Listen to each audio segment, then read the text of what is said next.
3、2、1。弟兄姊妹，大家平安，平安。也跟你旁边的人再说一次，平安，平安。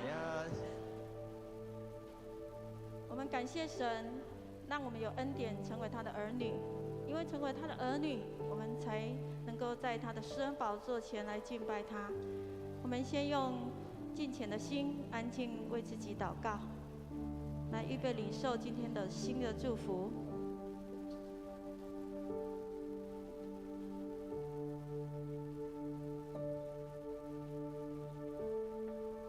是的，主啊，我们以祷告来到你的面前，求你救恩的恩典就在我们当中每一个人的生命来运行。主啊，我们软弱的心也来到你的面前来寻求你，愿我们的软弱在你的里面成为刚强。主啊，求你建立新的信心在我们每一个人当中。主，特别让我们在敬拜当中来遇见你，让我们在敬拜当中跟你更深的连结。我们献上馨香之气来到你的面前，愿神喜悦，愿神悦纳。我们将以下的时间交托在你的手中，也将还在路上的所有弟兄姊妹献上祷告，愿你保守看顾他们每一个人的脚步，平安来到我们的教会。谢谢主与我们同在，主求你就在当中彰显你的荣耀，圣灵与我们同在。感谢是奉靠主耶稣你的名来求，阿们。我们一起来唱这首诗歌，在耶稣的脚前，我们用谦卑的心来到耶稣的脚前，谦卑的来敬拜他。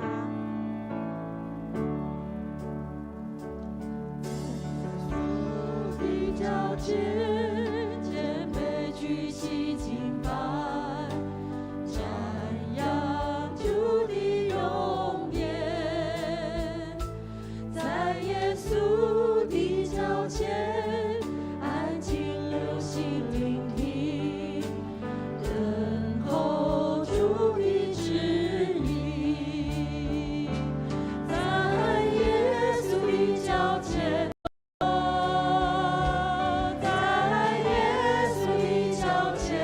献上一切所有，毫无保留，我敬拜你。我们一起来为自己的罪来认罪，我们谦卑的来到主的面前，我们一起来读这段经文。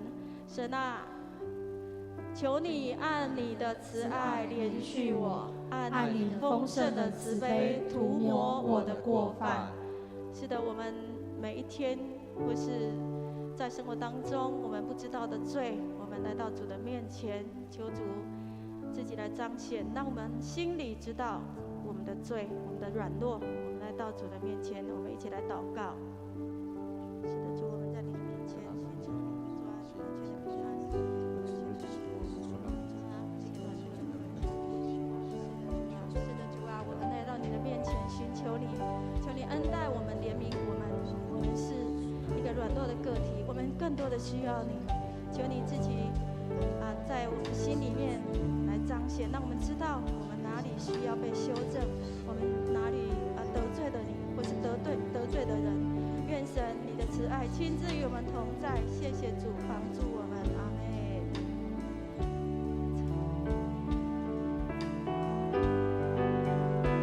在耶稣的脚前放下我们的重担，在耶稣的脚前放下一切挂虑，完全相信，完全交托。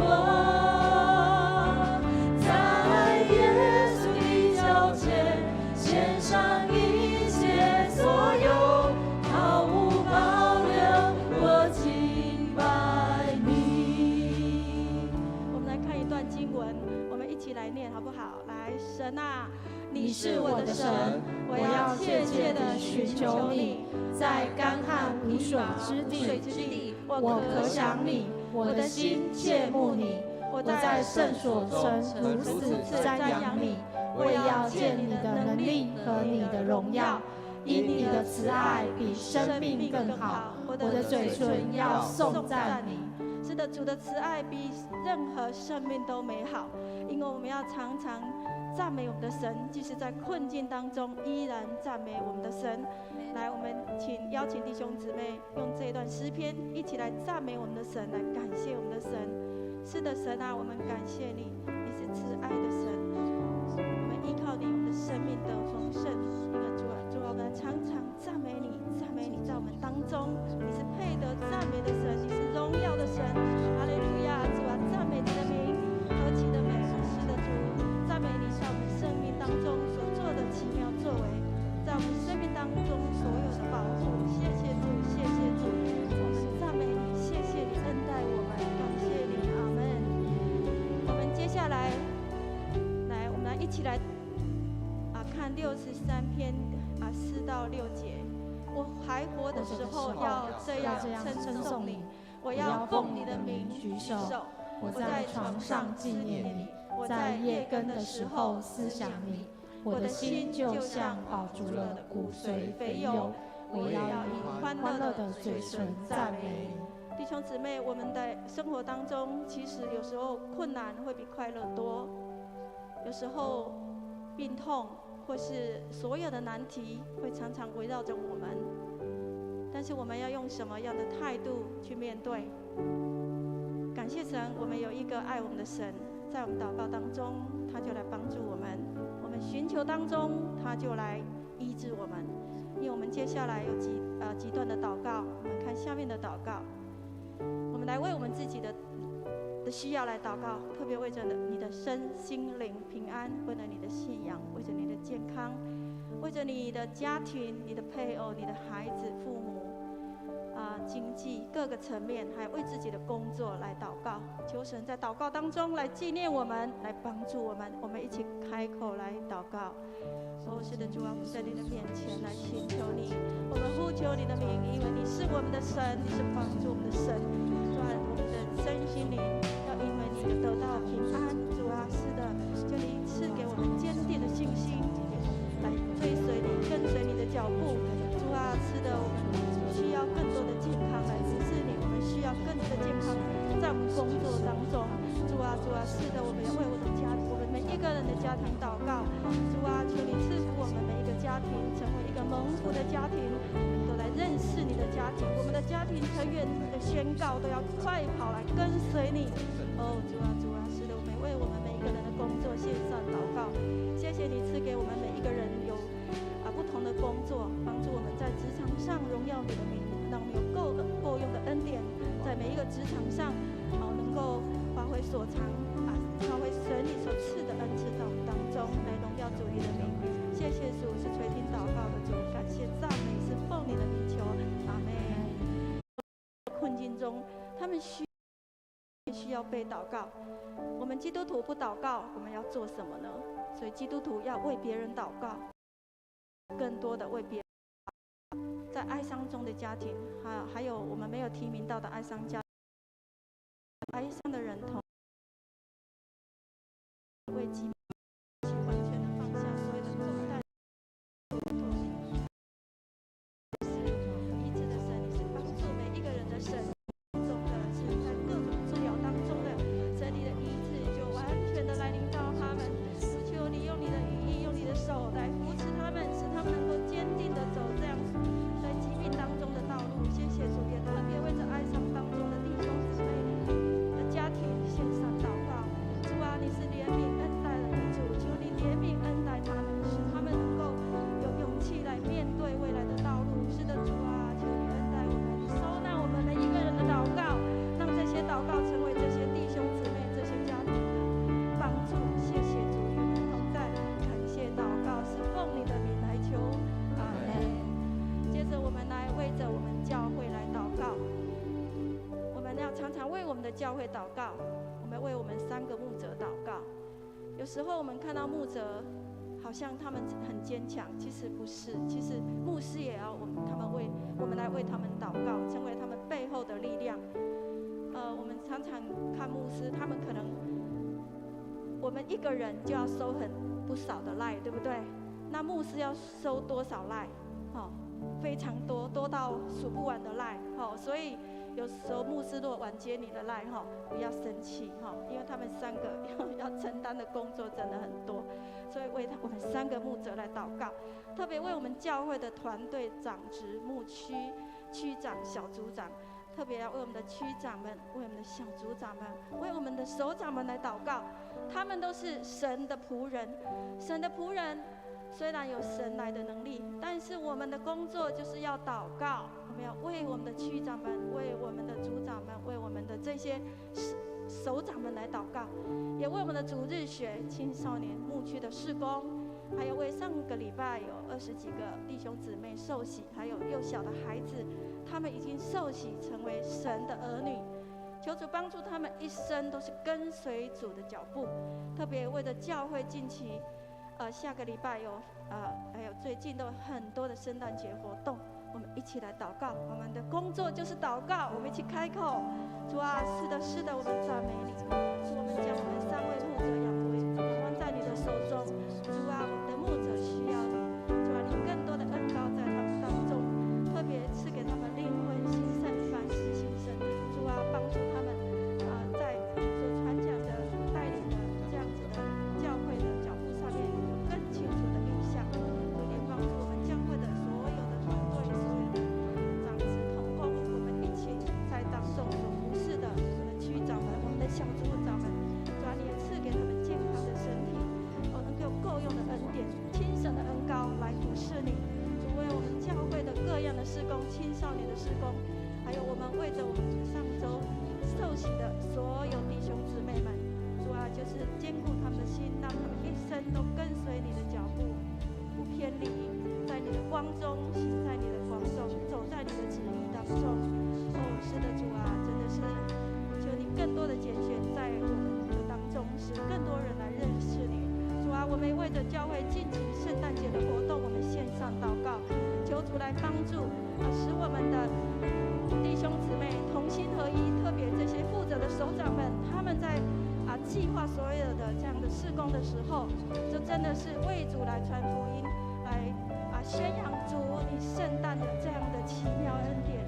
是的，赞美你，谢谢你。我们祷告感谢，是奉你的名来求，阿门。接下来我们为着今天2堂的服事来祷告。我们坐在这里，不会太冷，对不对？可是有人在外面，交通指挥，天气不稳。比较寒冷，我们为着他们祷告。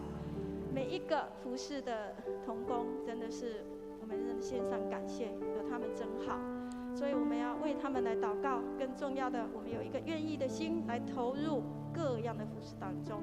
好，我们一起来为这个2堂的服侍献上祷告。天父，我们感谢赞美你呼召这么多的同工来服侍你的教会，服侍你，服侍人。主啊，主啊，是的，求你自己来保守他们，保护他们，使他们在服侍的时候有一个合一谦卑的灵在当中，让他们所接触的人、所接待的每一个人，就在当中来认识神。是的，主啊，我们感动更多的弟兄姊妹，愿意投入在这个服侍的道路上，让我们的教祷告。我们为着瑞平牧师今天2堂的信息祷告，就圣灵来引导他。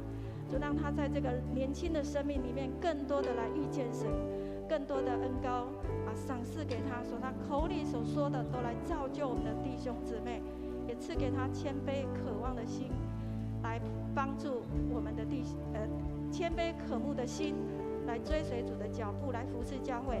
特别为着我们的弟兄姊妹，每一个人有谦卑渴慕的心，来领受神的话语。在每一次的聆听当中，我们的生命都被造就、被改变。我们一起来为今天牧者还有崇拜来祷告。是的，主，我们将瑞平牧师今天的信息、这样的分享交托在你的手中。他是你的仆人，主啊，求你亲自眷顾你的仆人，让你的仆人在分享的信息当中，你的圣灵就与他同在，在他的心里在他全心全人，让他被你使用。主啊，求你与他同在，让他口里所说的真是造就我们。主，让我们每一位弟兄姊妹真的是敞开心来认识神你的话语，认识神神，你是如此的宝贵。谢谢主与我们同在，我们将我们的祷告摆在你的面前。谢谢主耶稣，谢谢主耶稣与我们同在，赞美你的名，阿们。我们请站起来，一起来敬拜。在耶稣的脚前，谦卑屈膝敬拜，瞻仰主的容颜。在耶稣的脚前，安静留心聆听，等候主的旨意。在耶稣脚前，在耶稣的脚前，放下一切挂虑，完全相信，完全交托。在耶稣的脚前，献上一切所有，毫无保留，我敬拜你。在耶稣的脚前，放下一切挂虑，完全相信，完全交托，毫无保留，我敬拜你。毫无保留，毫无保留，我敬拜你。是的，主，我们赞美你。弟兄姊妹，我们是不是要热情的来敬拜神？是的话，求你大声的来赞美神，用举手，用拍手来智慧的力。你的爱是何等长阔高深，满有丰富无穷的恩典。耶稣，全凭同光万有，配得荣耀尊贵颂赞。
你是配的赞美，你是配的，万物敬拜你，你是圣洁，圣洁，圣洁荣光。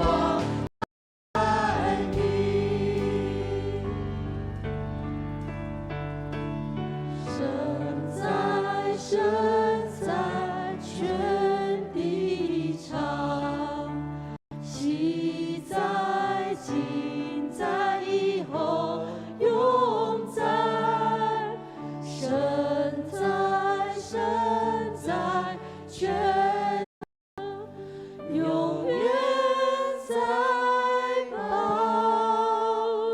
座上。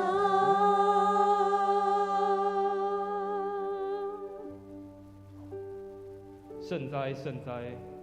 全地都唱，大声的赞美，也大声的欢呼，因为你配得一切的尊荣，一切的赞美，也配得我们一切的颂赞。主啊，我们再一次来到你的面前，求主你再一次将你的恩典赏赐到每一个人的生命当中，也让我们在今天的礼拜当中，再一次看见你的荣耀彰显在我们每一个人的生命里面。也特别在这个待降节的节期，也求你再一次降临在我们每一个人的生命当中，好让我们的生命再一次看见主你摆放在我们的生命当中那个丰盛的恩典、丰盛的祝福，也用我们的生命归荣耀给你。主啊，这时候我们也一起谦卑的用你教导我们的祷告文，我们一起来祷告。我们在天上的父，愿人都尊你的名为圣，愿你的国降临，愿你的旨意行在地上，如同行在天上。我们日用的饮食，今日赐给我们，免我们的债，如同我们免了人的债，不叫我们遇见试探，救我们脱离凶恶。因为国度、权柄、荣耀，全是你的，直到永远。阿们。大家请坐，请思会。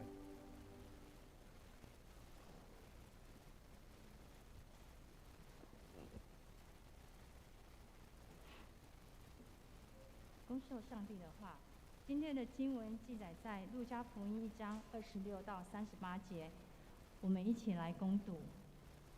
在伊丽莎白怀孕的第6个月，天使加百列到加利利一个叫拿撒勒的城去，要传话给一个童女，名叫玛利亚。这童女已经跟大卫家主一个名叫约瑟的男子订了婚。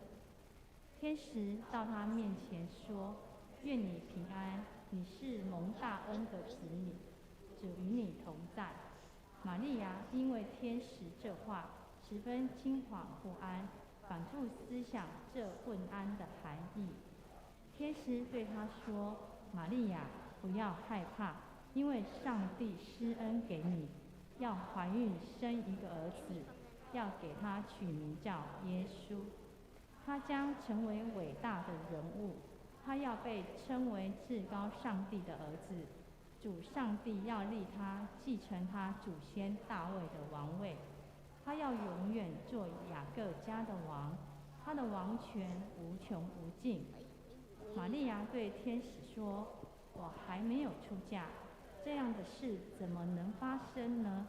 天使回答：“圣灵要降临到你身上，至高上帝的全能要荫庇你，因此那将诞生。”说他不能生育，可是他现在已经有了6个月的身孕，因为在上帝没有一件事是做不到的。玛利亚说：“我是主的婢女，愿你的话成就在我身上。”于是天使离开了他。愿上帝赐福领受他话语的人。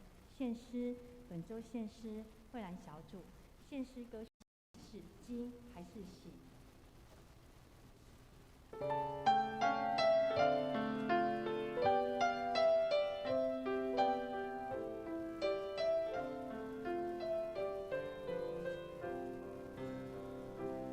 全世界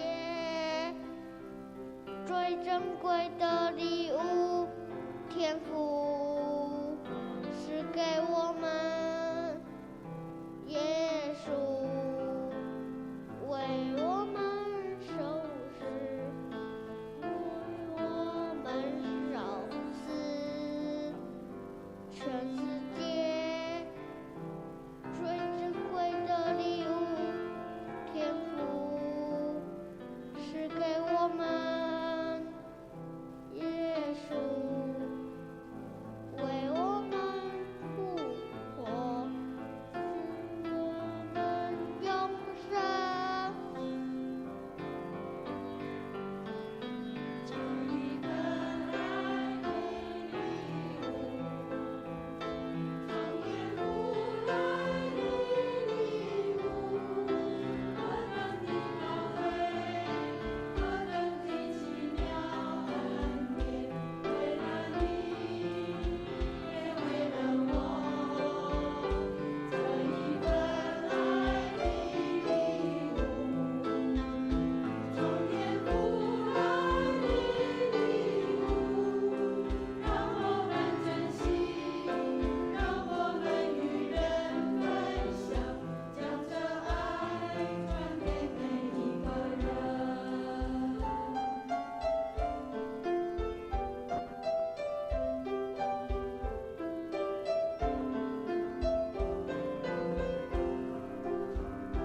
全世界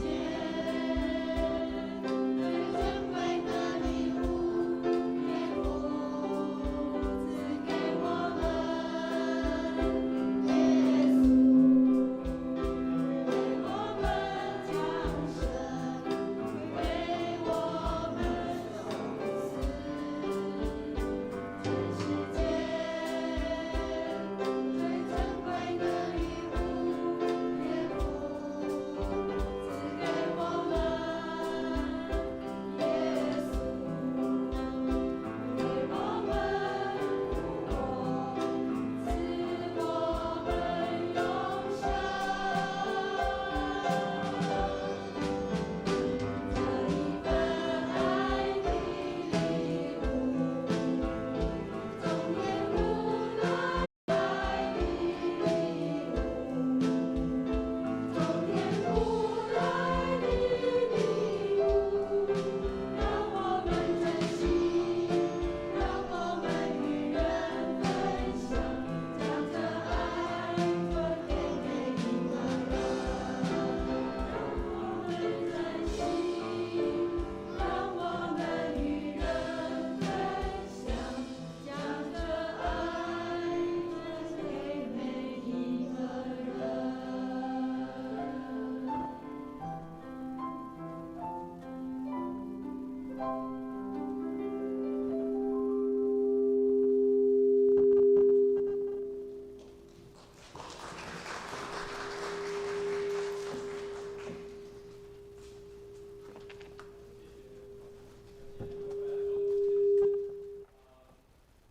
我们刚刚看到一开始献诗有一个小朋友在独唱 solo 哈，那这位蔡松等小朋友还有他妈妈玉群姐妹哦，其实他们还没有受洗，不过是这个小组一直在关心的 base 啊，但是我们看到他们仍然一起用他们的歌声一起来服侍哦，也再一次为这个松等小朋友为他鼓励，对啊，因为有一天也加入了在我们教会的大家庭当中。各位弟兄姐妹，大家平安。很开心我们再次来到上帝的教会当中，我们一起来敬拜赞美他。特别在这几天，我们感受到，天气有明显的变冷了哦，不然前几个礼拜都好热哦，就没有圣诞节的气氛。哦，那但这几天当中，我们天气冷哦，但大家也是要好好的注意自己的身体哦，不要感冒了。好，那在我们今天的讲道结束之后，我们有医治祷告的时间哦，所以如果你有需要的弟兄姐妹，任何事情需要为人家需要为你祷告的，你可以预备心，在等下的讲道之后，你可以来到台前，我们会有同工为你祷告。在我们的讲道结束之后，今天又邀请中保代祷的服侍的代祷的同工嘉明姐妹，她要来跟我们分享她在中保代祷的这段时间她所经历到的见证的分享。所以愿上帝今天祝福在我们的聚会当中，也祝福在我们每一个愿意来到他的面前一起敬拜他的人。我们在一起做一个祷告。阿们的父神，谢谢你再次召集我们来到你的教会，来到你的面前，一起来敬拜赞美你。主啊，求你祝福我们每一个人，让我们有一颗渴慕的心。虽然外面天气寒冷，但是让我们的内心是火热的。让我们的心打开，我们的耳朵也打开，再次领受从天而来你的恩典以及祝福，叫我们每一个弟兄姐妹摆上，不论我们在教会里面或者在线上，都同得主你的祝福。我们将以下的时间全然的交托仰望、祷告，奉主耶稣的名求，阿们。将要跟大家分享一段的经文，如果你在教会久一点的话，你可能对这个故事非常的熟悉，因为每当到圣诞节的时候，常常会有一些圣诞节的戏剧，或者是有一些圣诞节的装饰，我们就会常常看到这个故事的发生，就是天使出现，然后告诉玛利亚说，你要怀孕生子，然后他要叫名字要叫耶稣这样的这个故事。所以这个故事对多数人来说，我们非常的熟悉了，我们已经很了解这个故事到底发生了什么事情。但是我们将要透过另外一个不同的角度，我们来看看，在玛利亚的生命当中，当她遇见天使的时候，遇见这个所谓礼物的到来的时候，她有什么样的反应，以及从她的生命当中，我们可以有什么样不一样的反省。首先，我们要先了解，在整个经文当中，在玛利亚的那个时代，从旧约的结束一直到新约的开始，事实上中间已经隔了400多年了。所以这些以色列人、这些犹太人，他们一直在等待一件事情，等待什么？他们在等待弥赛亚的到来。在旧约的先知一直在强调，也在提醒他们说，在未来会有一个救世主，会有一个弥赛亚的到来。所以这些有以色列人，他们就殷期盼说，这个弥赛亚什么时候要来？什么时候才可以等到我们得到救赎的那一天？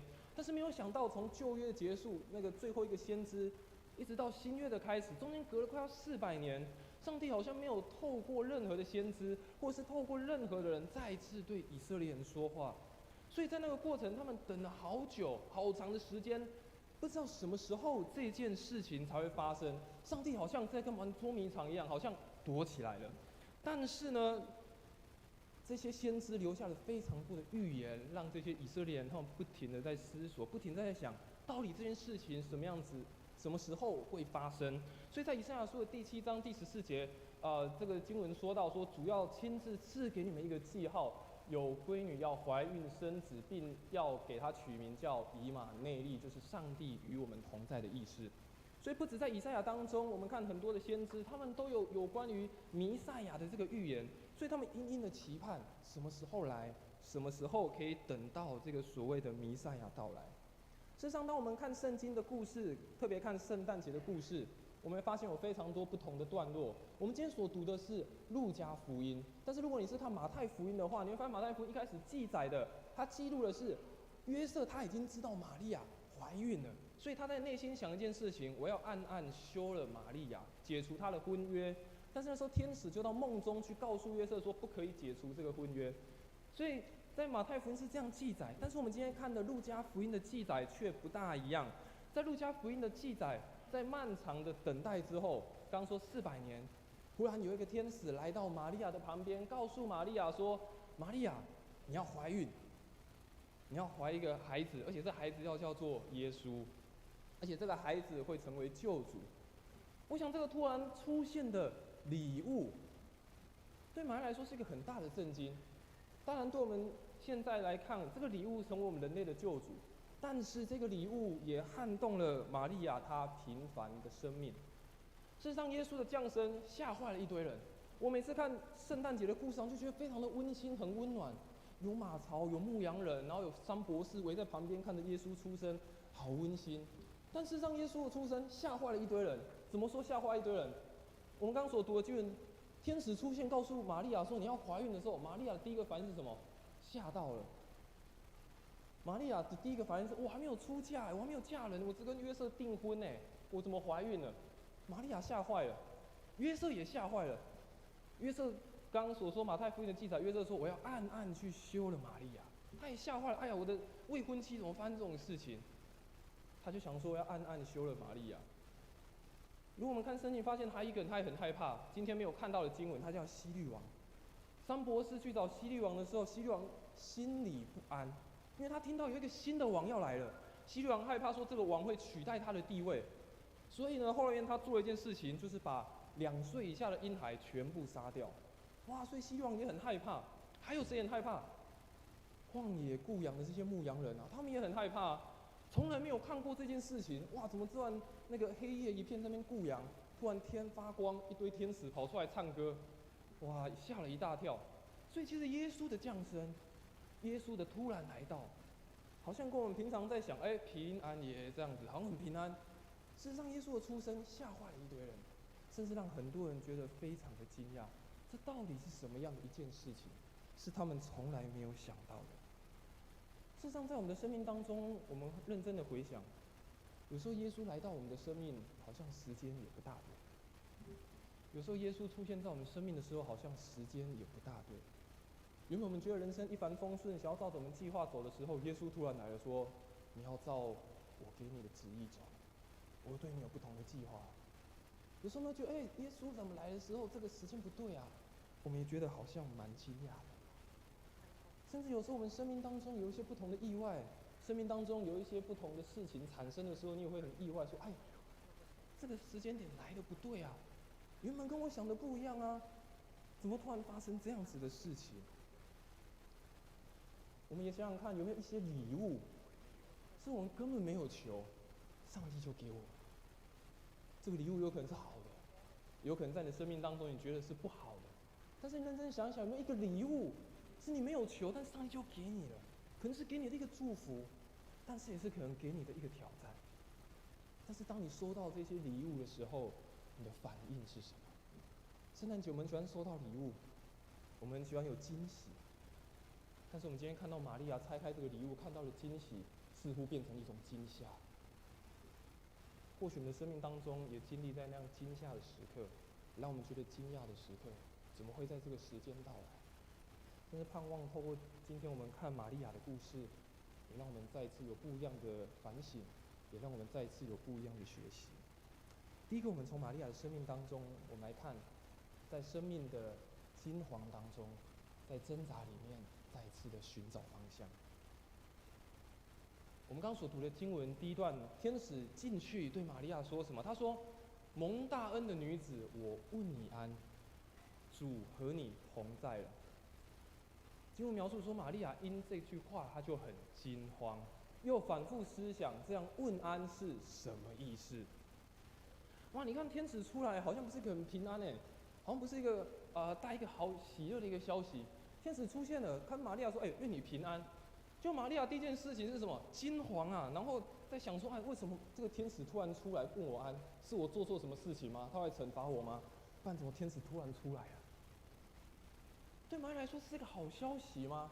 天使说：“愿你平安”的时候，玛利亚反应是什么？惊惶啊，丢惊啊！哇，怎么会突然这个天使出现了？后面的经文我们刚刚读到，天使跟玛利亚说什么？你要怀孕，你要有一个孩子。玛利亚的反应是什么？我还没有出嫁我跟约瑟只有订婚了，我还没有出嫁。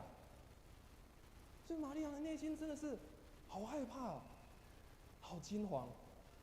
这个突如其来的惊喜，反而变成搅动他生命当中一个非常大的一个转变。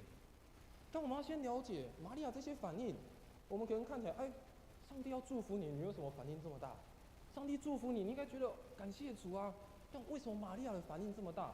我们先来看一下为什么玛利亚这么的惊慌，为什么她难处到底在哪里？第一个，我们刚看到经文说，天使突然就进来了。像你想想看，如果有一天你在家里安安静静的坐在客厅看电视，或说你在你的房间看书，突然你的窗户一片明亮，然后天使就进来了，你不会吓一跳吗？你一定会吓一跳啊！怎么突然外面有人走了进来？所以玛利亚惊慌，蛮合理的。天使突然出现，而且是她从来没有看过的，蛮合理的。但第二个，玛利亚的难处是什么？在以前摩西的律法当中规定，如果还没有出嫁的女子，她已经未婚怀孕的话，在他们的律法规定是怎样？要拿石头把她丢死，拿石头把她丢死。而且在圣经当中所描述的，通常看到这些所谓的童女，或者是要出嫁的这些童女，她们的年纪大概是几岁？大概就是12、13、14岁而已。以我们现在来看，就是国中生。所以你可以想，一个国中生的女生，在这个年纪，她突然听到天使刚说你怀孕了，哇，内心一定是吓一大跳，而且这件事情接下来有什么后果？会被石头丢死啊！所以他很惊慌。第三个，为什么他也害怕？害怕约瑟怎么看？我们今天的经文没有读到，但是约瑟说他要暗暗的把他休了。约瑟说要让他把他休了。他可能害怕约瑟怎么看他，他可能害怕他的村庄里面他的朋友、他的家人怎么看他。他才刚订婚，怎么就怀孕了？所以玛利亚在他的内心当中确实有很多的挣扎，确实有很多他没办法理解，甚至有很多难处的地方。但其实这跟我们的生命不也很像吗？我们常说基督徒生命的特质是什么？我们都说有喜乐啊，有平安啊，有盼望啊。但我觉得基督徒一个很重要的生命特质，而且是很特别的，也是挣扎，而且是每天每个时刻我们都在挣扎。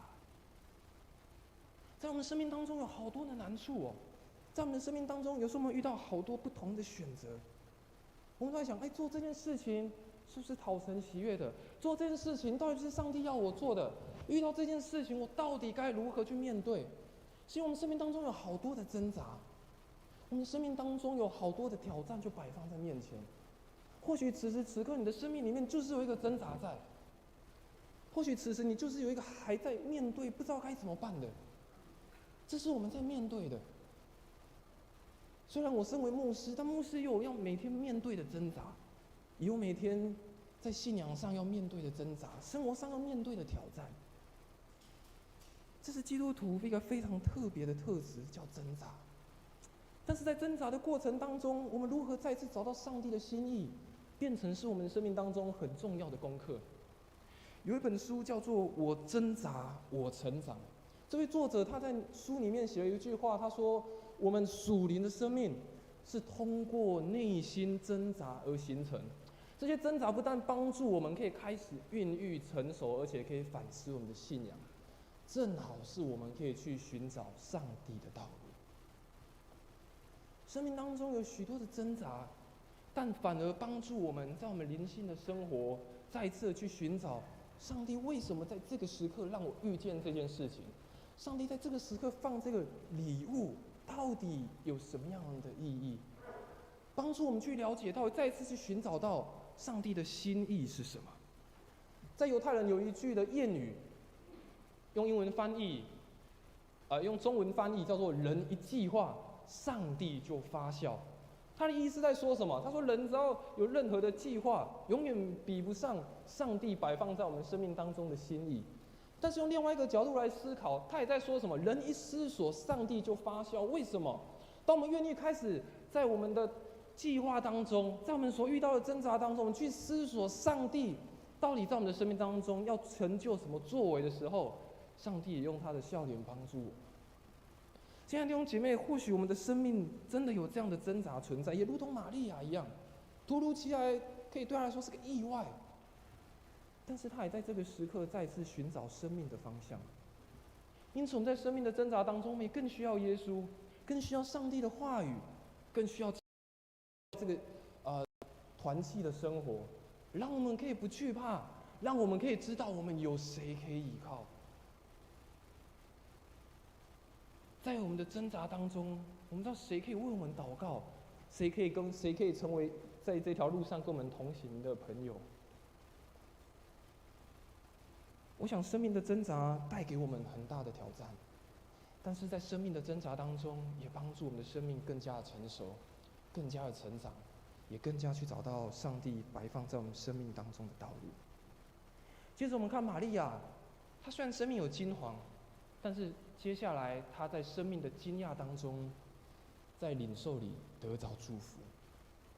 刚所读的经文，接下来30到31节，天使对她说：“玛利亚，不要怕，你在神面前已经蒙恩了。你要怀孕的生子，可以给他起名叫做耶稣。”玛利亚一开始非常的惊惶，但天使接下来对她说了一句话，说：“不要怕，而且你在神面前已经蒙恩了。”天使告诉玛利亚2件事情。第一件事情，天使告诉玛利亚说：“不要怕。”玛利亚前面的反应是很惊惶。所以天使告诉他说：“不要怕。”而且告诉他说：“玛利亚，你已经蒙福了，已经得到祝福了。天使没有跟他说，玛利亚，你回应说好，我再跟你祝福。天使传达上帝的意思，告诉玛利亚说，在这件事情当中，虽然你在挣扎里面，你还在困惑里面，但上帝已经先祝福你了。玛利亚天使告诉玛利亚说，不要怕，不要怕，上帝的心意在其中，上帝的祝福也在其中了。常常我们人生有我们自己要走的道路，人生有我们自己的计划在进行，但上帝有时候让我们走进一条蒙福的道路，走进一条他要赏赐我们的道路中，但那条道路好像不见得是我们所选择的道路，那条道路可能不是我们想要的方式。我们还是觉得，神啊，我有自己的计划，神啊，我觉得走这一条比较好，神啊，这个礼物我不要，神啊，这个意外的恩典我不要。或许我们的内心当中也会有这样的疑问，或许我们内心当中也有这样子的产生这样子的对上帝的一些好奇，神啊，为什么是这样？但是有时候上帝让我们走进一条蒙福的道路时，或许真的跟我们所想的不一样。但是在那个领受当中，如同天使告诉玛利亚的，不要怕，你已经得着祝福了，上帝已经先蒙福了，上帝已经先祝福了。在旧约当中的故事，亚伯拉罕被上帝呼召的故事，当时亚伯拉罕年纪已经非常大了，他已经年老了，他原本住在自己的故乡，也住了相当长的一段时间。但有一天，上帝突然呼召他，对亚伯拉罕说：“亚伯拉罕，你要离开本地本族父家，往我所指示你的地方去。”对一个已经年老的老人来讲，你要他去做这么大的改变，要搬家，然后是举家迁移到一个当时上帝还没告诉他要去哪里的地方。但是亚伯拉罕所做的一件事情是，他选择走到这一条道路里面。他也在边走的过程当中，边领受到上帝给他更多的祝福。上帝祝福他的后裔，祝福他的产业，祝福他所有的一切。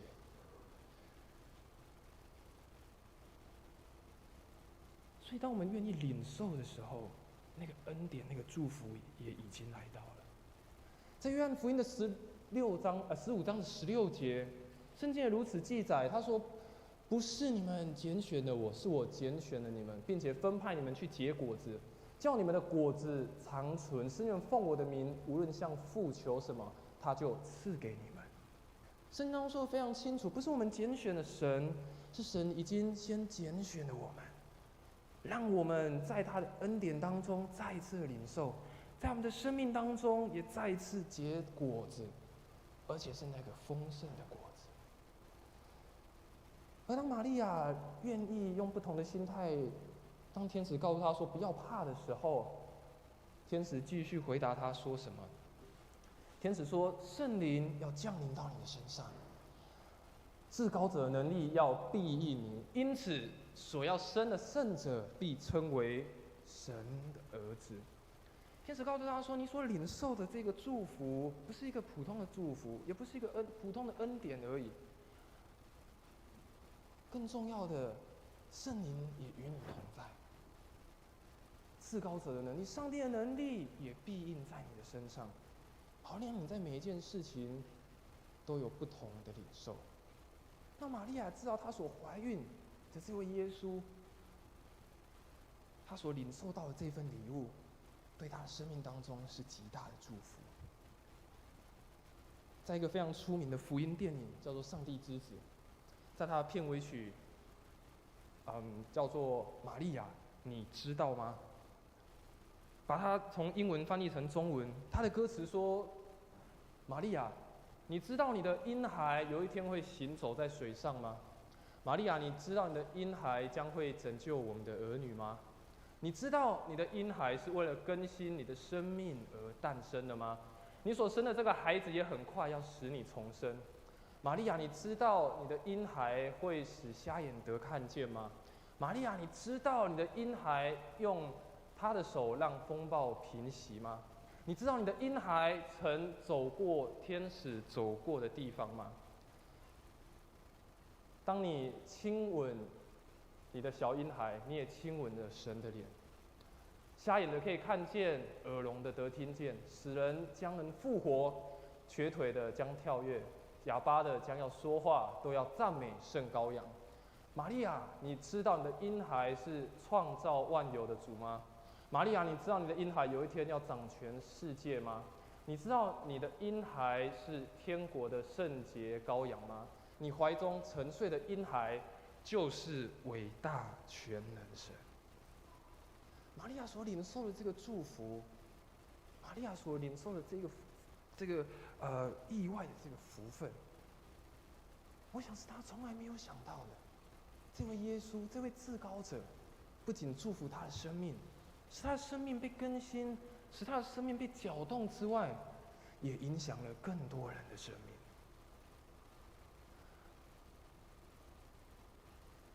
玛利亚惊讶上帝在他生命当中的作为，但是他依然接受这样的拣选，因为他知道不是只有他自己在独自承受而已，这份的意外不是只有他自己在承受，而是圣灵与他同在，至高者的能力硬逼他，保护着他，让他在惊讶当中仍然领受始祖的保护。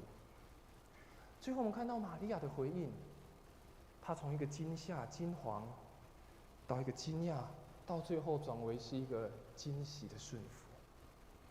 最后的经文我们看到，他说：“因为出于神的话，没有一句不带能力。”玛利亚说：“我是主的使女，情愿你的话成就在我身上。”玛利亚说：“我是主的使女，情愿照你的话成就在我的身上。”玛利亚说：“情愿”在原文的意思是喜悦，她很欢喜啊。前面原本是惊惶，但到最后她却说：“主啊，我喜悦这件事情。”代表她心甘乐意的顺服了。她心甘乐意的顺服这个意外的礼物，她欢喜的接受。神学家马丁路德他说，当玛利亚怀孕生子，这个非常大的神迹，他说有3件事情是让他觉得非常惊奇的。第一件事情，他说上帝成为人来到世界上，他觉得这是一个第一大的神迹。第二个神迹是可以从童女怀孕而生，他觉得这是第2个神迹。但他觉得第3个神迹，他说玛利亚竟然能够顺服而且相信。玛利亚竟然可以相信，而且可以顺服下来。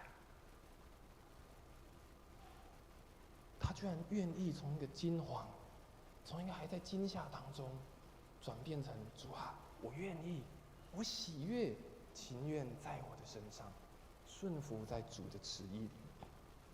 但我们可能也常听到一句话，叫做“顺服就是蒙福”。我们常常叫顺服就是蒙福，但顺服真正关键在于你有没有一颗尊崇的心，你有没有一颗尊荣的心，以及在于你有没有一颗愿意爱回应的心。我们常知道，做孩子的、做小孩的，都希望他可以顺从父母，听爸爸妈妈的话。但是你要一个孩子真的愿意顺从、愿意听父母的话，绝对不是用打的，绝对不是用骂的，那个绝对不是顺从，那个只是敢玩而已，因为被打了，所以就要听爸爸妈妈的话。真正的一个顺从，在于内心当中，你是不是真的尊崇这个人？你是不是愿意用爱回应这个人？玛利亚在她的生命当中说：“主啊，我是你的使女，主啊，情愿你的话成就在我的身上。”真正的顺服在于你是否愿意遵从这位神，真正的顺服在于你是不是愿意用爱来回应。我想玛利亚的生命当中，她所回应的这些话，也表现出来，她真的顺服神，真的用一颗喜悦的态度。在旧约当中，上帝也拣选了许多不同的人，但是不见得每一个人真的都有一颗顺从的心。在旧约里面，我们看到一个非常出名的国王，叫做扫罗王。当时上帝高抹扫罗王，让他可以做以色列的君王。起初的扫罗王，他也是相当听从上帝的话，也听从先知撒母耳的话。他一开始也是个非常愿意顺从上帝话语的人。但有一天，当扫罗王要外出跟亚玛力人征战的时候，原本要等待先知撒母耳过来献祭，才可以开始做后面的工作。但是这个扫罗他说我等不及了，我要赶快献祭，于是他就先去献祭了。撒母耳赶来，他告诉扫罗一件事情：扫罗啊，你做了糊涂的事了，你没有遵守耶和华你神所吩咐你的命令。扫罗原本是上帝所拣选的，上帝所喜爱的，但是后面发生一件事情是，他忘记他自己的身份是什么了，他忘记他应该顺从的是谁了。他是要顺从上帝的声音呢，上帝的带领呢，还是顺从自己内心的顺从自己的身份？从玛利亚这几句话，我们再次来看，他说我是主的使女，代表他很清楚知道我是谁，他很清楚知道玛利亚。他知道他的身份是什么，他也说主啊，我愿意顺服，所以他说我情愿照你的话。最后玛利亚也说主啊，我就让你成为一个器皿吧，何用的器皿，成就在我的身上。纵使这件事情玛利亚在当下还不那么了解，但她仍然说主啊，我愿意，主啊，我喜悦，主啊，我愿意。所以玛利亚虽然她选择在她的怀疑当中，她选择了相信。在他的挣扎当中，他仍然选择了顺服；在困难当中，他也仍然持守他的应许，成为一个得到神祝福的人，也经历到了上帝所给他的恩典。在路加福音1章45节，我们今天没有读到的经文，后面描述玛利亚说：“这相信的女子是有福的。”用另外一句话说，可以这样讲。愿意相信的是有福气的，愿意相信而且顺服神的是有福的。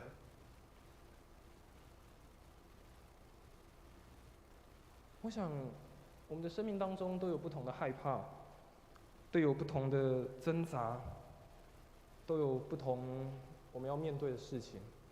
如同我一开始所讲的，在此时你可能就面对一个让你很挣扎的事情。让你觉得不知道该如何是好，或如何该前行的事。但在上帝的旨意里面，在上帝的恩典里面，没有什么是上帝不能成就的。如同刚刚前面所看的经文，出于上帝的话，没有一句是不落空的，没有一句是不带有能力的。我想玛利亚当最后她用一个喜悦的心顺服的时候，上帝的能力，上帝的话语也再一次成就在他的内心当中，将那份恩典就摆放在他的生命里。这个礼拜是代降节第4个主日，也是最靠近圣诞节的一周。我们看到台上点亮了4根的蜡烛，第4根的蜡烛代表是仁爱，代表这个爱我们的耶稣再一次进到我们的内心当中。或许生命当中仍然很多风暴，但这位为爱降生的耶稣一直与我们同在。让这位耶稣来到我们的生命当中，将我们的惊吓、我们的惊讶，转变成我们生命当中最大的惊喜。愿神祝福我们每一个人，也愿我们可以像玛利亚一样，向神说出：“主啊，只有你的话就成就在我的身上。”因为我们知道，出于神的话语，没有一句是不带有能力的。愿神祝福大家，愿这位为爱降生的耶稣也带来他的惊喜，进到每一个人的生命里面。我们一起来做一个祷告。爱我们的父神，我们再次来到你的面前，再次向你倾心吐意献上我们的祷告。主啊，我们知道我们的生命里有时候会像玛利亚一样，在那样的错愕当中，在那样的惊吓，甚至在挣扎里。但主啊，帮助我们再次调整我们的心思意念，让我们学习也喜悦在你的带领，顺服在你的旨意当中。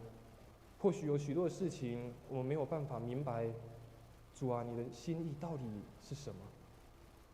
但求主你让我们有一颗愿意聆听你话语、跟随你脚步的心，让我们看见你摆放在我们生命当中的祝福，也让我们在每一次遇见困难、挑战的时候，更紧紧地抓住你，也更紧紧抓住你的话语，因为我们知道，只要是出于你的话语、出于你旨意的，没有一句是落空的，都是大有能力的。求神继续祝福每一位弟兄姐妹，特别在这个圣诞节期的时候，也再次让这位为爱降生的耶稣降生在我们的生命里面，让我们思想耶稣你对我们的爱。我们这样祷告，奉主耶稣的名求，阿们。这时候我们要一起来唱一首的诗歌，这首的诗歌，叫做《医治恩典》。在我们唱的时候，也邀请有需要的弟兄姐妹，你需要别人替你祷告的，你就带着你一颗预备好的心，来到台前。我们的代祷的同工会来到你的身后，为你祷告，为你祝福。在我们唱这首歌的过程当中，你可以慢慢的走到台前来，也请我们代祷的同工来预备，也请敬拜团一起来唱这首诗歌。慈悲怜悯的父神，无人像你爱我们，求垂听我们的祷告，我们亲近你。欢迎每个弟兄姐妹，如果你需要祷告的，就来到台前，来领受上帝的祝福，来领受上帝的恩典，领受上帝的医治。也许我们的服侍同工也要来台前来预备。恳求你怜悯，施恩典，医治恩典再来触摸我们。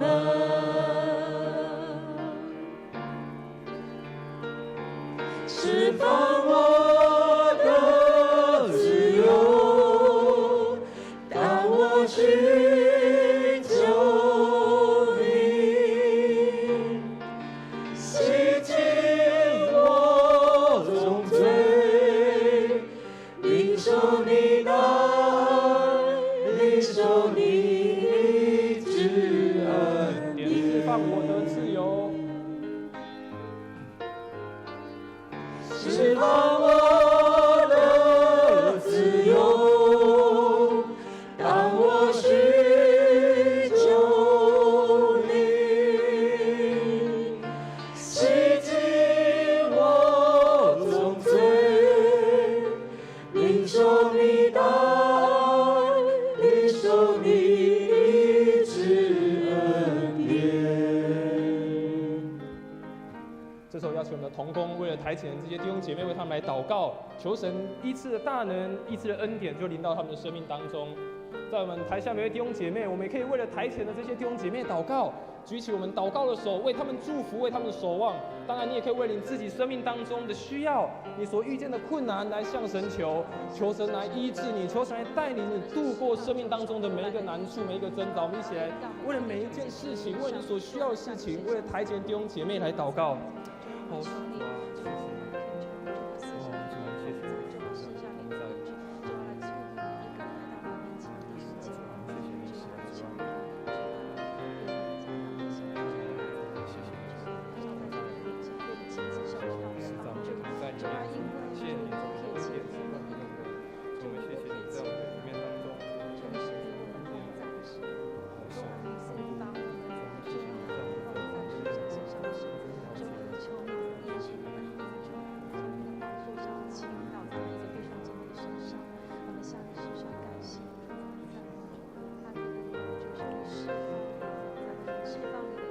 邀请我们弟兄姐妹从座位上站起来，我们一起来唱这首诗歌。你也可以伸出你的手，举起你的手，为前面这种弟兄姐妹一起来祝福。我们再重来唱这首诗歌，让这诗歌也从我们的祷告。怜悯的父神，无人像你爱我们，求垂听我们的祷告，我们亲近你，我们承认我们的过犯，也承认我们的罪，恳求你怜悯施恩典，医治恩典再来触我们。可以一起举手来唱这首诗歌。释放我的自由，让我寻求你，洗净我重罪，领受你的爱，领受你医治恩典，受你大爱，领受你的爱，领受你医治恩典。我请大家可以把你的手放在你的心上，我们一起来做一个祷告。我们的父神，我们再一次来到你的面前，求你的医治的恩典就永留在我们的教会当中，永留在我们每一个弟兄姐妹的生命当中。主啊，我们知道我们的生命里有好多的挣扎，有好多的苦痛，有好多的困难，但主，我们知道在你的能力当中，没有一件事情是不能成就的。主啊，求你帮助我们，特别在我们内心软弱、身体病痛，特别在我们遇见困难的时候，你来扶持我们。你说我们原本软弱的要得着刚强。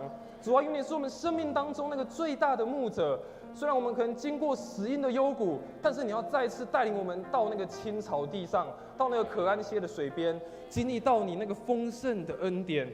主啊，求你的圣灵再一次的高抹在每一个弟兄姐妹身上，特别站在台前的这兄弟兄姐妹。主啊，你知道他们内心当中的需要，主啊，你也知道他们内心当中现在所苦痛的事情是什么。主啊，求你来激励他们，也再一次的扶持他们，使他们有信心，使他们有勇气去面对生命当中的每一个难处。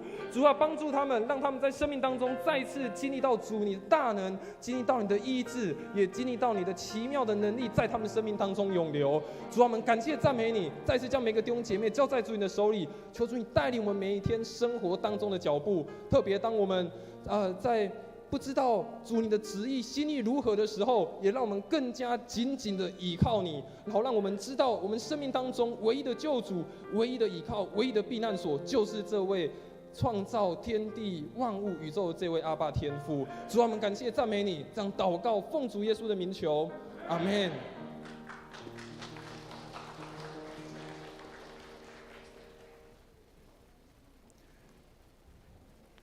这时候我们要邀请我们中保代祷的同工丁佳敏姐妹，她要来跟我们一起分享在这段时间她在中保代祷的时候所领受到的一些上帝给她的恩典，也用她的见证来跟我们做分享，也鼓励大家可以一起参与在教会当中中保代祷的事工，成为教会当中弟兄姐妹的守望者，也成为一个代祷者。这是我们一起邀请佳敏姐妹来跟我们分享她生命的见证。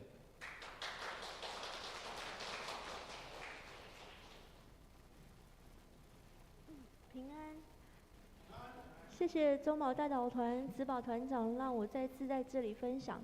上一次是5年前，回想那时候我还是一名新手妈妈，岁月一直流逝，唯一不改变的是上帝的爱。感谢代祷团每位服侍的同工兄姐，你们的接力代祷让我所写，就像祝福的推手，让我所写的代祷卡在盼望中蒙应允。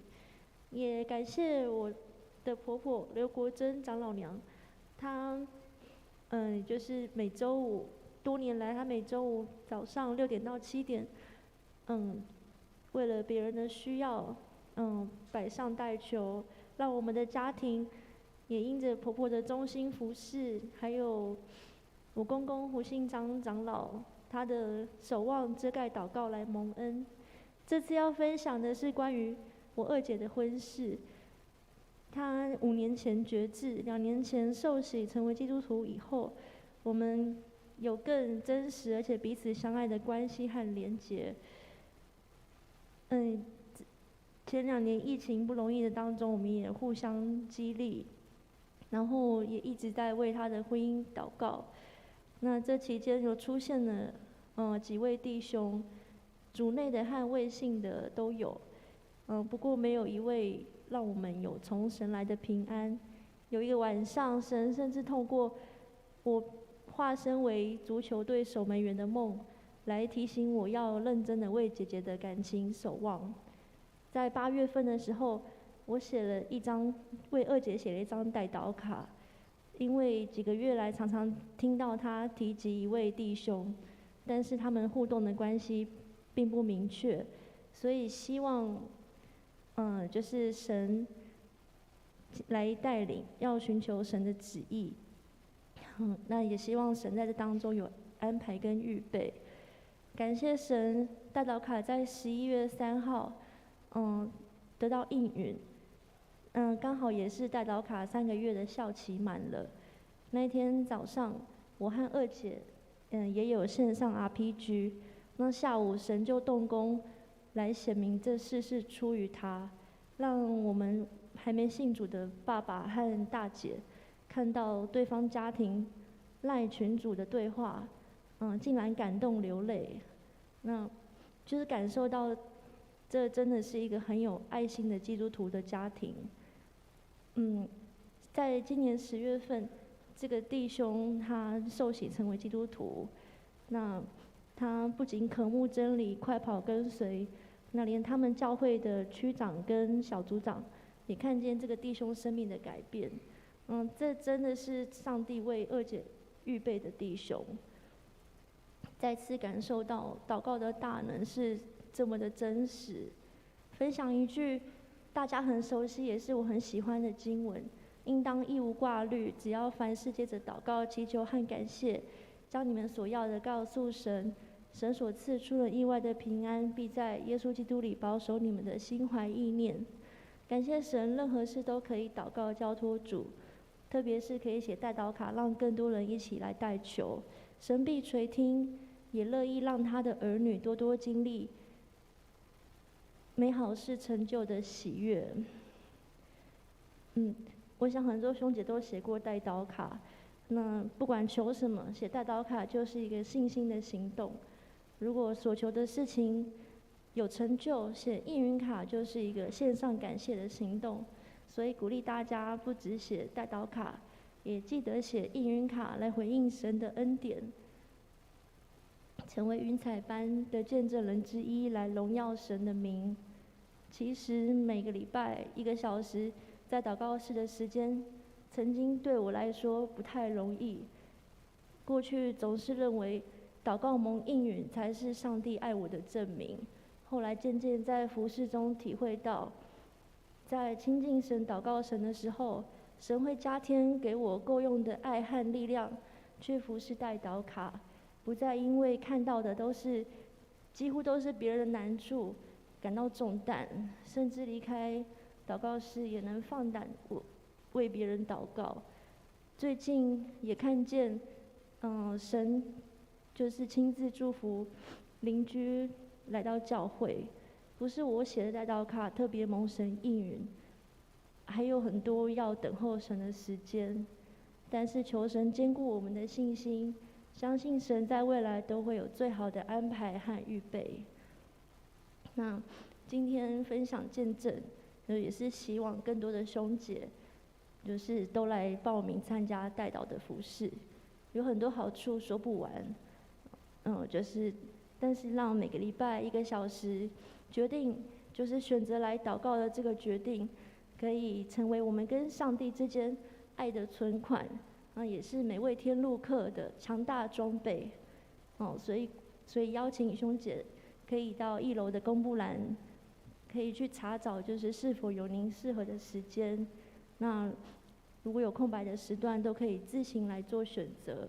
那最后也鼓励大家可以下载 RPG 的 App，就是邀请身边的亲朋好友一起来过祷告的生活。耶稣就常在我们中间。愿上帝祝福大家，谢谢。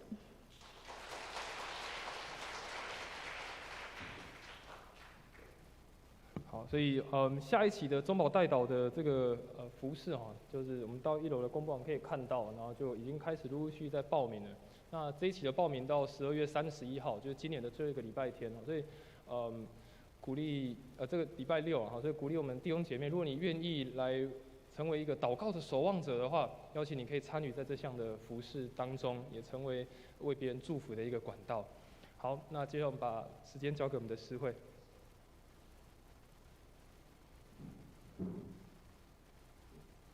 奉献，我们一起来奉献。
会众请起立，一起唱奉献诗。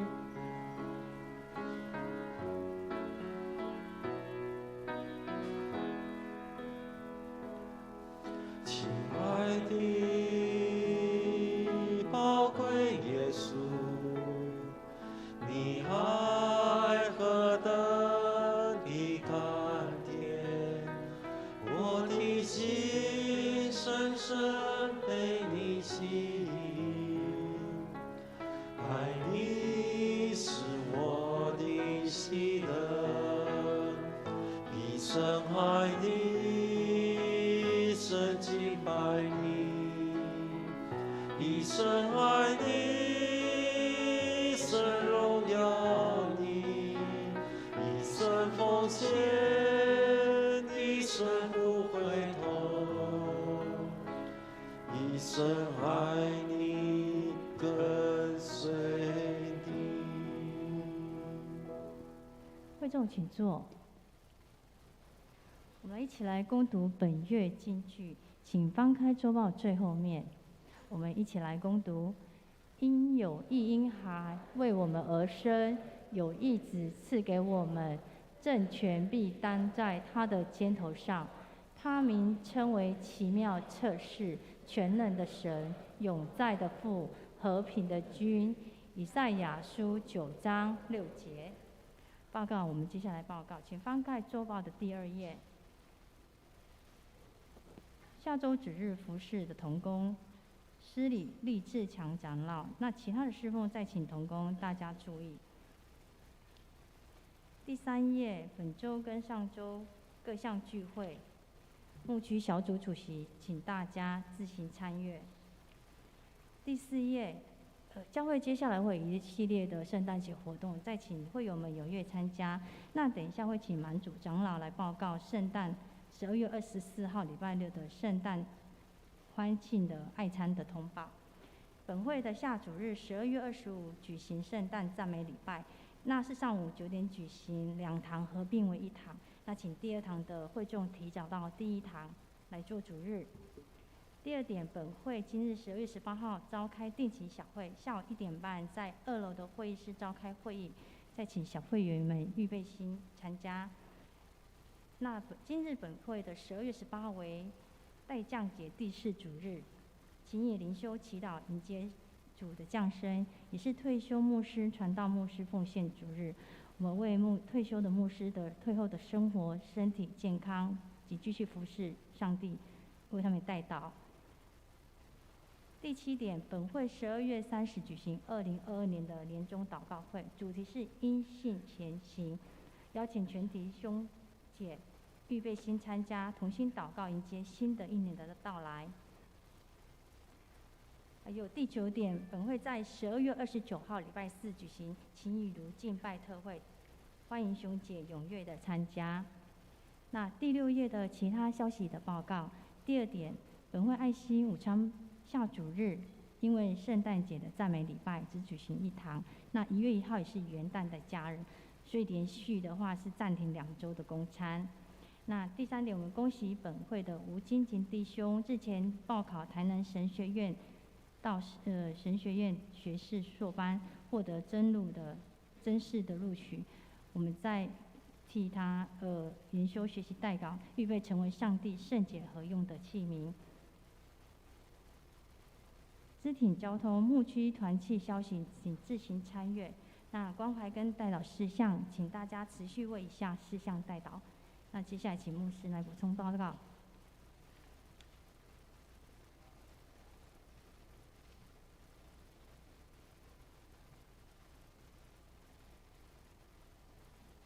各位弟兄姐妹，大家平安。今天天气蛮冷的，不过11点应该温暖起来了。现在有点热，觉得多穿了哈。感谢主，我们上个礼拜顺利完成我们的这个圣礼典有20位弟兄姐妹受洗哈。那今天等于是代降节最后一个主日，下个礼拜天就是正式的圣诞节，很难得在12月25号这一天就是圣诞节哈。那我要邀请满珠长老在这边吗？在这里哈。本来是想要先你报告啦，不过好。很重要的就是24号晚上有一个500多位弟兄姐妹聚集的我们的圣诞大聚餐有很多小细节需要满珠长老来讲，大家才听得清楚。来拍手一下，来满珠长老。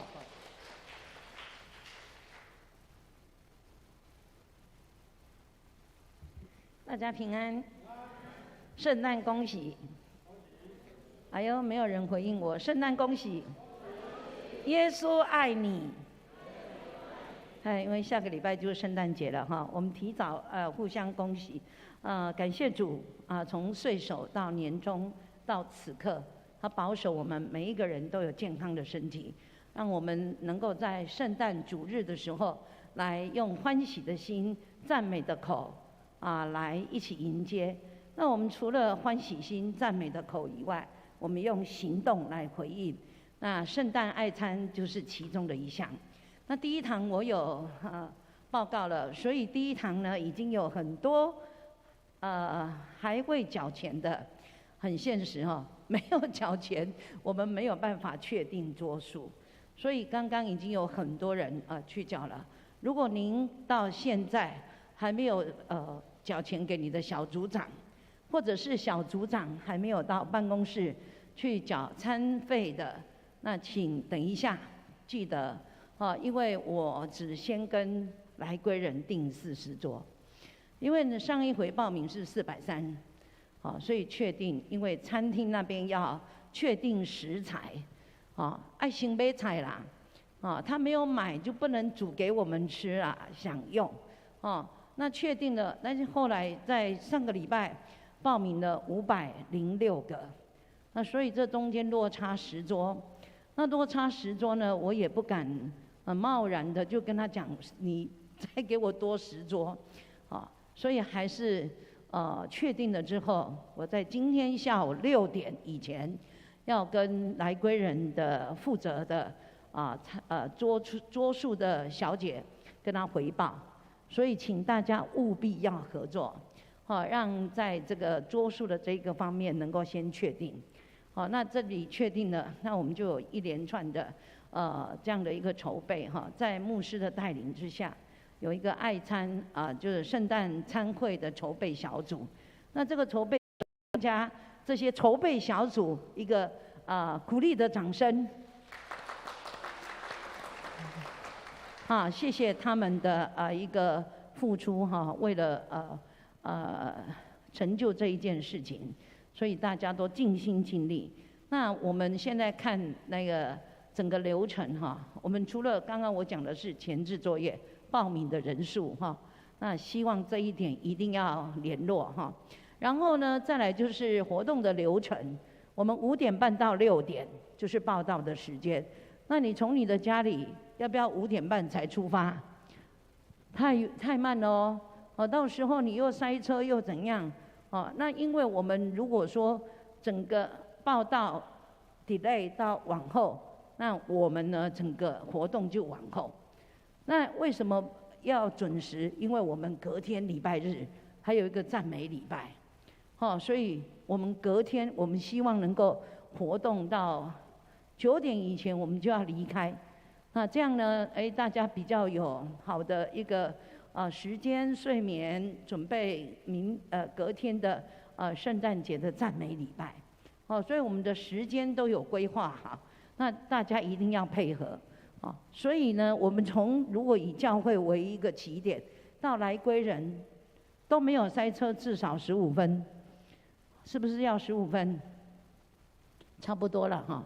但是我们那个时间呢，交通流量很大，所以您自己看看你的家里到来归人的时间，那个车程路上的情形，提早就提早，可以提早到来归人，因为我们也有一些安排哈。节目组很贴心，你提早到的人那边有准备一个背板，你可以在那边拍照打卡，然后你拍完照的这一些呢，又可以上到群组里面，马上在用餐的时候的一个影片，哇，你就变成主角了，这样这个地方是有计划的，所以到6点我们看整个的流程就是这样，希望是前面那一个段落，我们大家都能够提早。那如果你在交通方面需要人家接送，你要到办公室去登记，登记。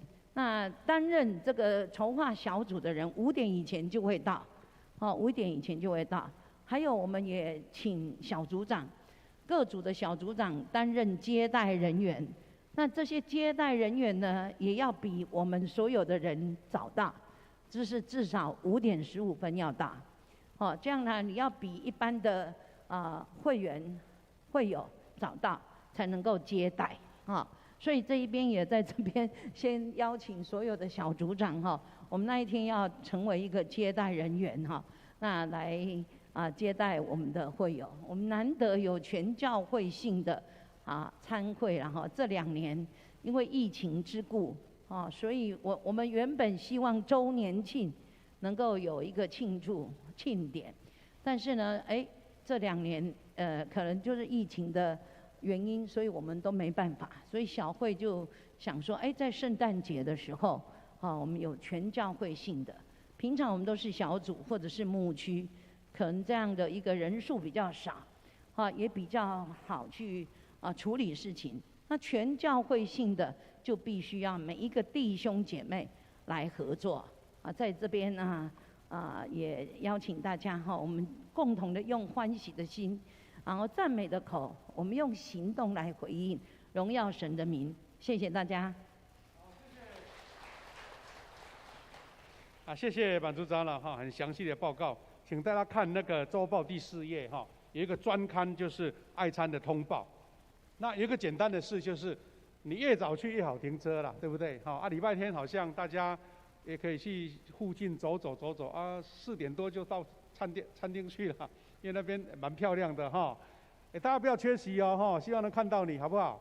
而且还要拍照，拿成一个非常好的一个电脑的组合，然后po到我们投影片上去。期待我们很难得才办得成啦，因为真的人动员那么多人场地啦、交通什么不方便，所以请大家一定要全部出席，而且最好今天全部的费用或是你跟小组长的确认，这样我们桌数就稳当了，我们的版组长那就放心了好，那今天有一位新朋友在我们当中，叫罗伟玲，有在这边吗？伟玲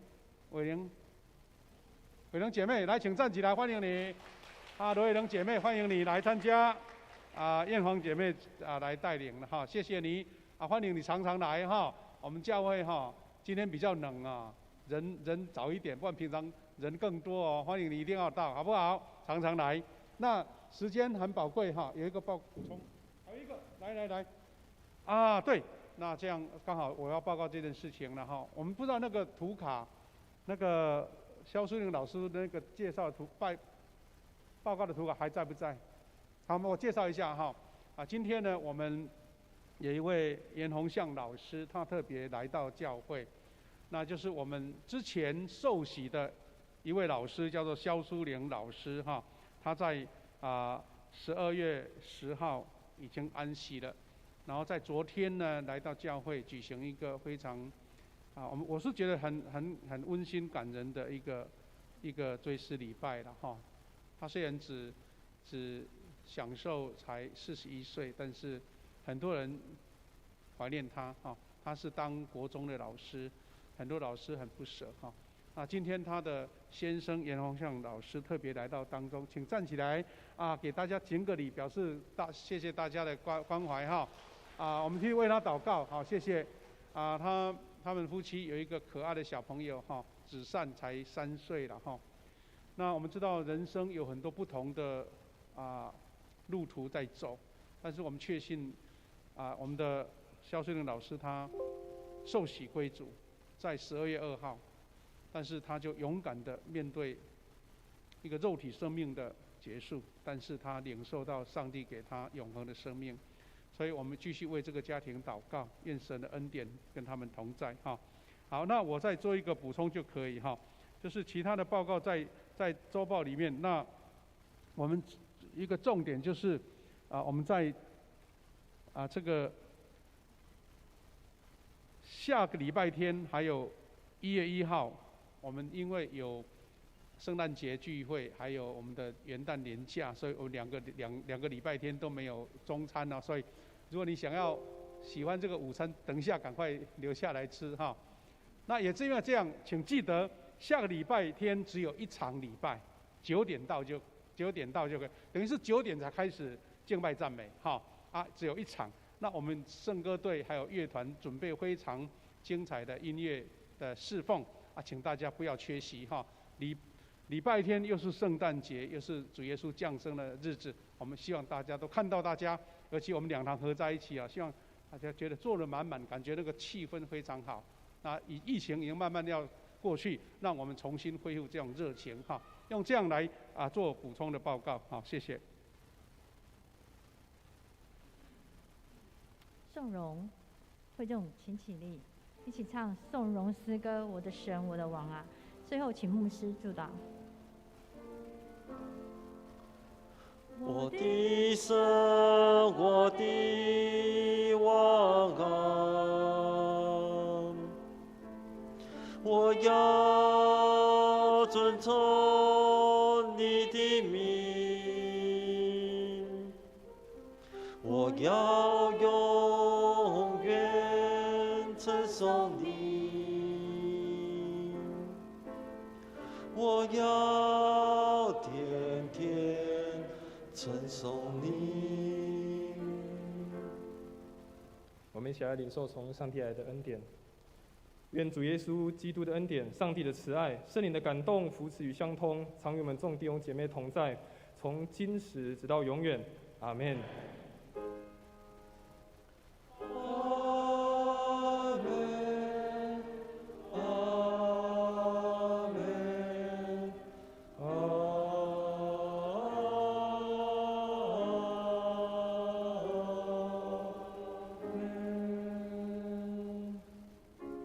大家请坐，默祷散会。